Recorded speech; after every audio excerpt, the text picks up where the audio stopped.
It's really, really bad in America. It's just not fair. It's just not fair, I tell you.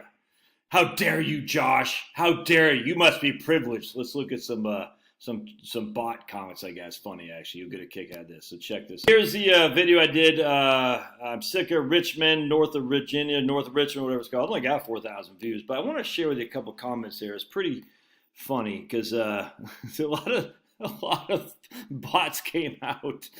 Watch.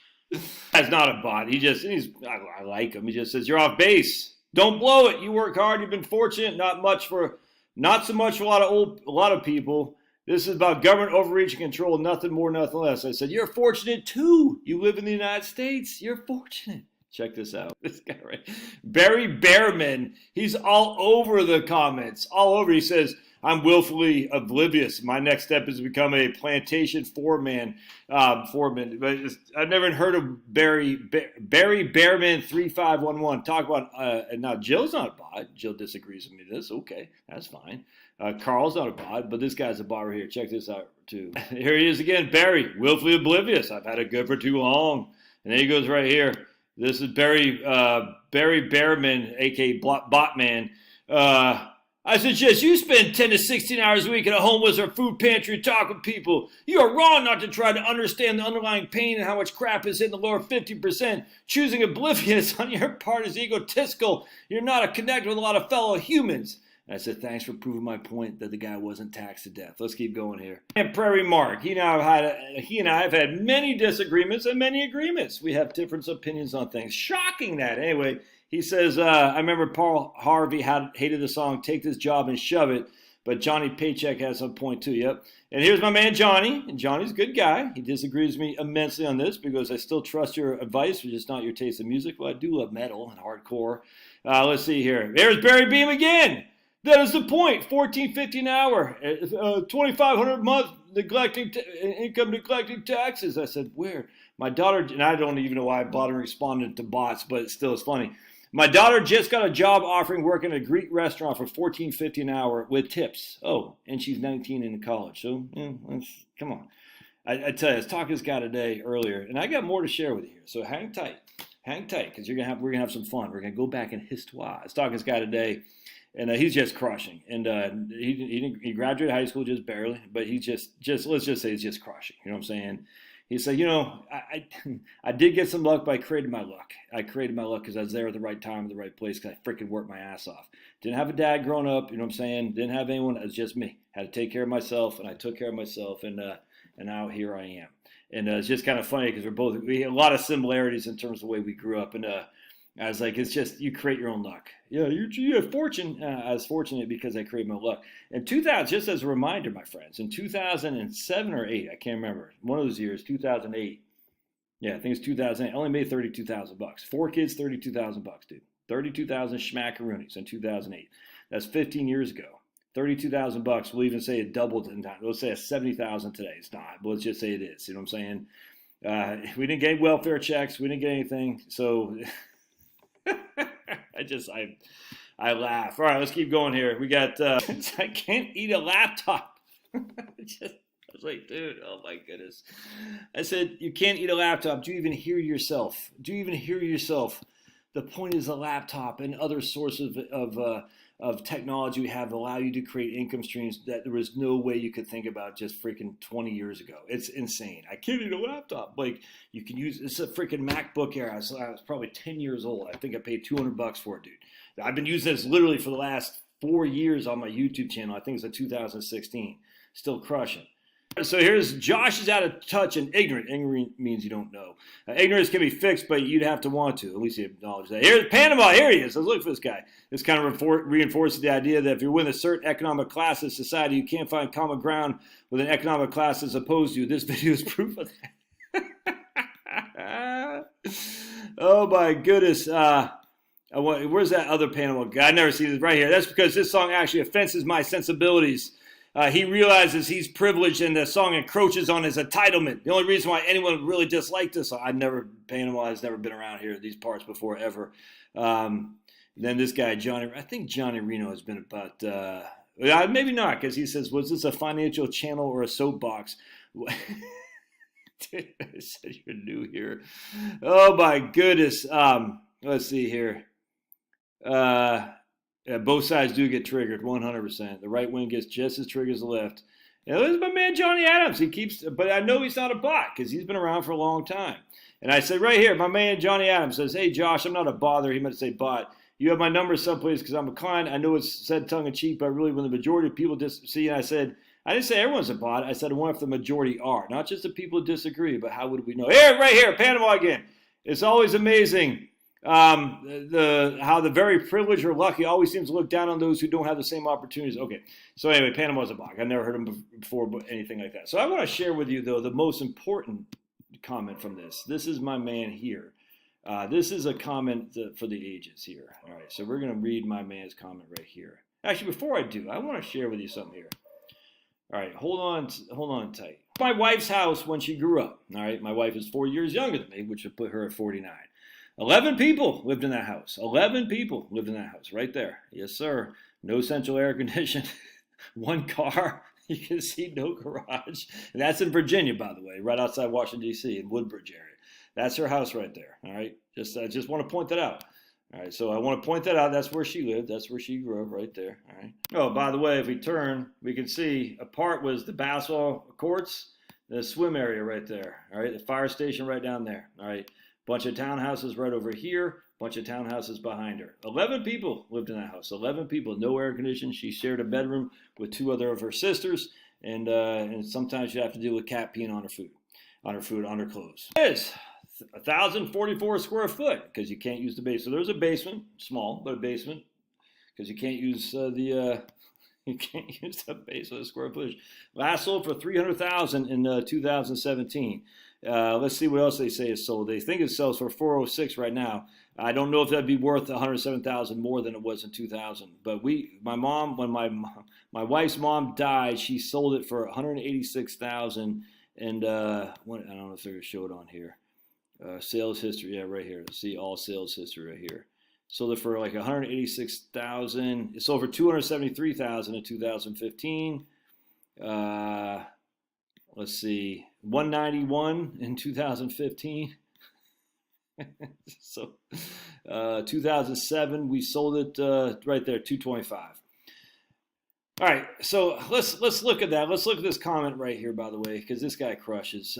Mike Del Caribe. Look at this guy. He's freaking. I'm going to read this. Josh, you're right about the way we used to be willing to make the sacrifices in order to make our lives better. Just this week, I was looking at an interview my dad had given one of the elders in the community. Back in 1916, near the start of the Great Migration, you should learn if you're not familiar with that, his mother, father, and two older, this would be Mike's grandparents. Mike's grandparents and two older siblings made the move from rural North Carolina to suburb north of Boston. Being from a rural area, they knew farming and how to work with animals, but my grandfather also learned new skills such as cement work and setting curbstones. Here's an excerpt from that interview. My father had a job waiting for him when he came here. And again, this is Mike's dad, all right? Was it Mike's dad or Mike's grandfather? Yeah, Mike's grandfather. Wait, is it my father, grandfather? Yes, this is his grandfather, all right. So this is Mike's dad talk about his grandfather. So this is Mike's dad doing the interview talk about his own dad. Anyway, my father had a job waiting for him when he came here. He became a laborer for the city of Medford, Massachusetts. My mother had a cousin named Mark Stamper. I actually know a white guy named Mark Stamper, so I kind of chuckled at that. My mother had a cousin named Mark Stamper already living here who got this job from my father so they could come. Mark had also worked for the city, and he was killed just about a year after my parents arrived. He was working the quarry where the present high school is when they struck dynamite and several of the workers died. My father was good at driving horses, and he worked for the highway department. One of the jobs he did was picking up trash with an open team in a small dump wagon. They would take the garbage and dump it where South Medford is now. Then they'd come back and continue along their route. They had to make many trips back and forth, but this was a great job for him because he'd make about 13 or 14 bucks a week. In North Carolina, he'd be making $6 a week. He had a wife and two children, and he could do better in Medford. There's a big jump in pay. So my parents settled here and soon had two more children, including me. And again, this is Mike's dad. And by the time I was born in 1920, we were living on Lincoln Street. My father kept the same job as the rest of his life, but he expanded to other kinds of work for the highway department. He became an edgestone setter and a cement finisher. They started doing away with the horses. They were using truck drivers, but he's making more money building streets and setting up curbstones. In North Carolina, my mom had worked in a service as a cook for a white family before she was married. Then she and my father ran a Greasy Spoon, a restaurant in Henderson, North Carolina. The restaurant was for blacks only, of course, since no restaurant served both blacks and whites. And my father also had a job as a teamster for a man who owned a warehouse. So they had his $6 a week and whatever they're making from the restaurant. But my mother had decided that we were going to leave the South. Even if they were making a fortune, she was determined to go. So I guess one day she said, we're leaving. Because my mother was the boss of the family, as in the Southern tradition. She was the one who had to stretch the money and pay the bills. She was in charge of the home front. When she spoke, everyone took notice, us children and my father. As children, we wouldn't dare say no to our mother when she told us something. The word no wasn't in her vocabulary.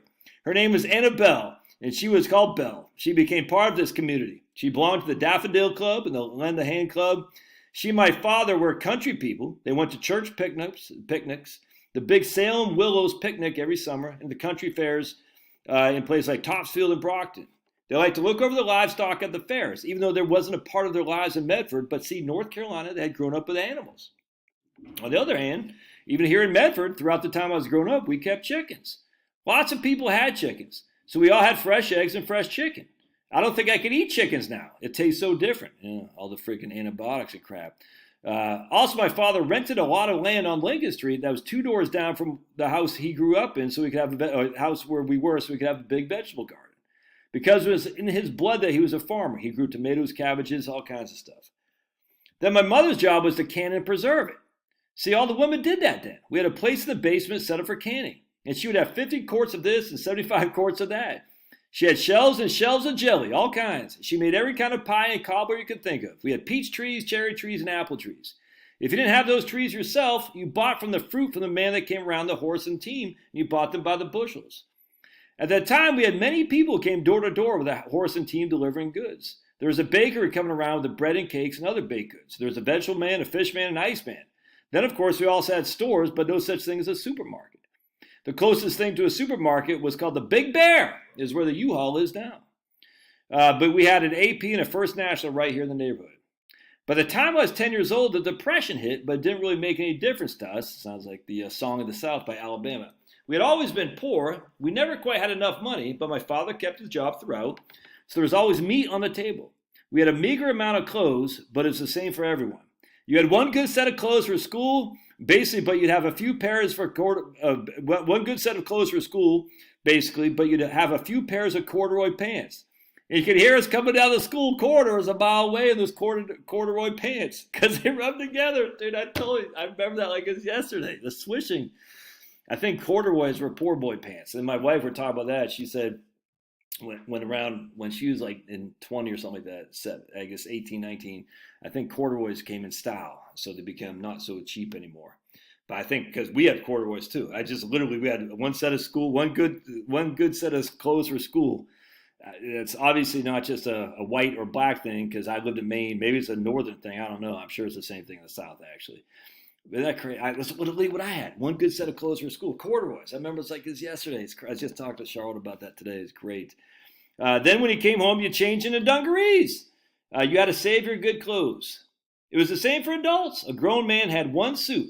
He had one good suit. He had his work clothes, of course. But if he had to go to a wedding or a funeral, he put on his one good blue suede suit, and every other man was wearing the same thing. But after you wore a blue suede suit long enough, it began to shine. There was nothing you could do to offset that. You just kept that suit on as long as you could, probably more than a dozen years. And if you had a funeral with a shiny suit, well, there's sure to be several other men in the same predicament.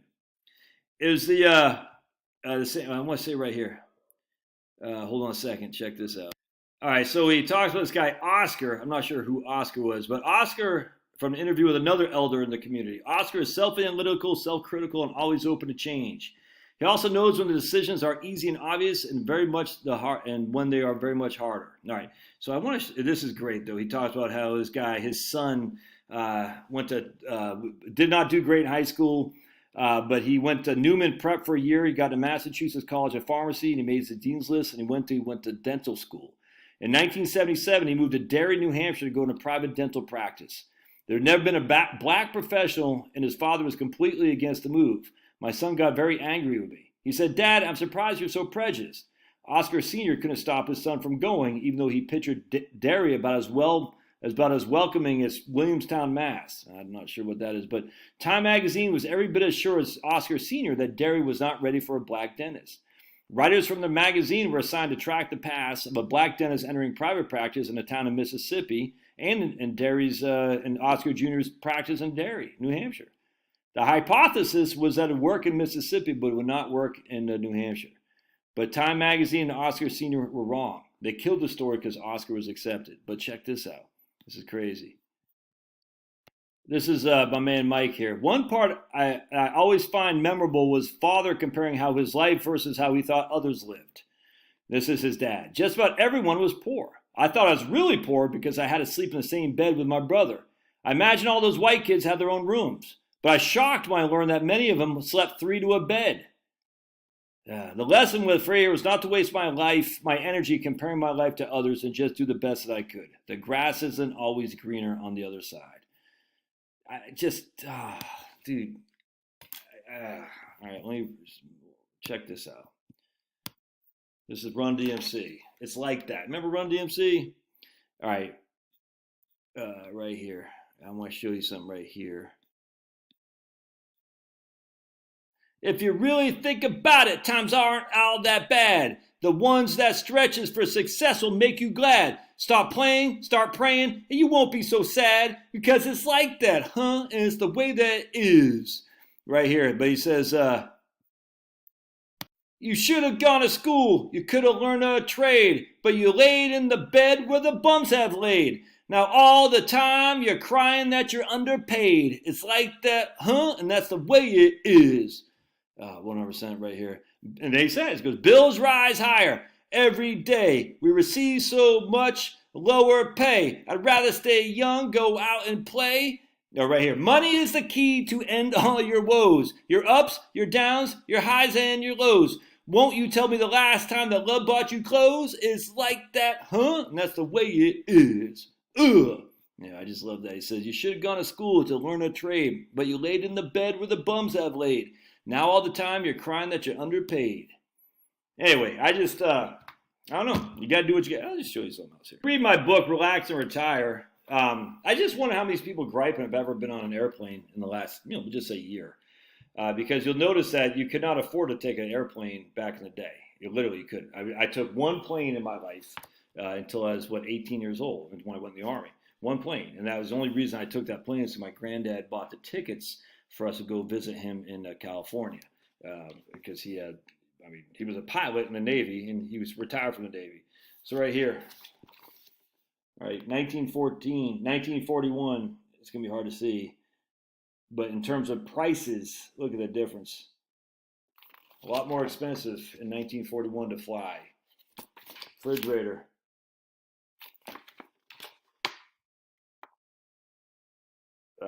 See if I got another picture in here. I like to use the phone. See if I got, right here. Residential phones. 10-minute call. I give a story how I just look, dude. You can do whatever. You can. I don't care. If you want to gripe, that's fine. I don't care. I'm not being mad at you. I just I find it interesting that we've forgotten how much we have at our disposal now. And just here, basic phone lines. Cost. What does that say on this? It costs to make a call, a long distance call. They say to divide it up to 5-mile call, 200-mile call, or 2450-mile call. And the cost in the chart below, you can see the cost over $10 in today's dollars for one 10-minute call over basically 2,400-mile distance in 1977. When's the last time you had to worry about the expense of a long distance call? Yeah, you don't, man. Does that mean it's perfect? Well, freaking, dude, look at the wheat yield through the roof. It's nuts, man. It's such a good book. I still love this book. Oh, by the way, and you're gonna have a hard time seeing it. Those are coal miners going down the coal mine. Coal miners. All right, going down there. Look at this guy. He's got blackface. How dare he? That's racist. They should never publish this. That's racist. He got blackface. I don't know, man. I think I think people. If I can show you my, I think I got it here someplace. Hold on a second. I just I don't like whining. I think everyone, you can whine. You should. I got no problem. You got to blow off some steam. That's I raised my dad, my brother, and me lived on the first floor of this place right here. Right. The vast majority of people did not own a home not that long ago. And 2 generations ago. Now 2/3 of the people own a home. Huge amounts of equity in their homes. And are some people suffering? Always. It's kind of the same thing. I can't retire because long-term care. How many people actually go into long-term care facilities? Not very many. No, you got to do what you got to do. I'm not saying I'm not empathetic, but sorry, you're a young white guy. There's nothing holding you back, dude. Nothing holding you back. I talk to people every day. Oh, it must be nice. I talk to people every day. And there's so many people. I just talked to these guys earlier today from Pennsylvania, and just high school sweethearts. They're just I just love it. I love people who they met each other in high school, been married 35 years, got 2 kids that are crushing. I think they got 3 grandkids right now, hopefully a whole bunch more, and they both worked in jobs that were stressful. And here they are, mid-60s. They're just ready to crush. Let's say prayers. Father, Son, Holy Spirit. Dear Heavenly Father, I just pray for patience for those who are down on their luck. I pray for empathy for those. I just for me, good Lord, I'm so grateful for the abundance that you've shared throughout this world. And I'm not just blessed because we have money. We're blessed because Jesus died for us all. All of us, regardless of those who have money or not. But I look back, dear Lord, on what we had before and what we have now, and I just can't help but be just amazed by the abundance that awaits anybody who wants it. Anybody. And I wish, Lord, that other people could see the massive amount of abundance. Because when you're focused on building things, you're not focused on griping. You're not focused on hate. You're focused on just being glorifying in the Lord in all you do. I just pray in Jesus' name, amen. All right. Look, you can unsubscribe. That's fine. I don't care. It doesn't bother me if you unsubscribe. Look, you think I'm ever going to get 500,000 subscribers? I never will, man. I've been doing this for 6 years now. I'm still at, less than 80,000. I think I get 300 to 400 new subscribers a month. It's never going to be much more than that. You know what I'm saying? There's a couple times there I got a couple thousand in 1 month, but I'm on YouTube's. They're not restricted list, but I'm not shadow banned per se, but I'm certainly not promoted. Like, what's that guy? Freaking Samson? No, what the hell is that place called? Sarasota Tim or whatever that guy's name was. Why is that guy showing up on my YouTube channel? I don't have any. I haven't watched his videos. I got no animosity towards the guy, but YouTube promotes what they want to promote. I don't know why. But I just find it funny, man. All right, love your thoughts. We'll see you.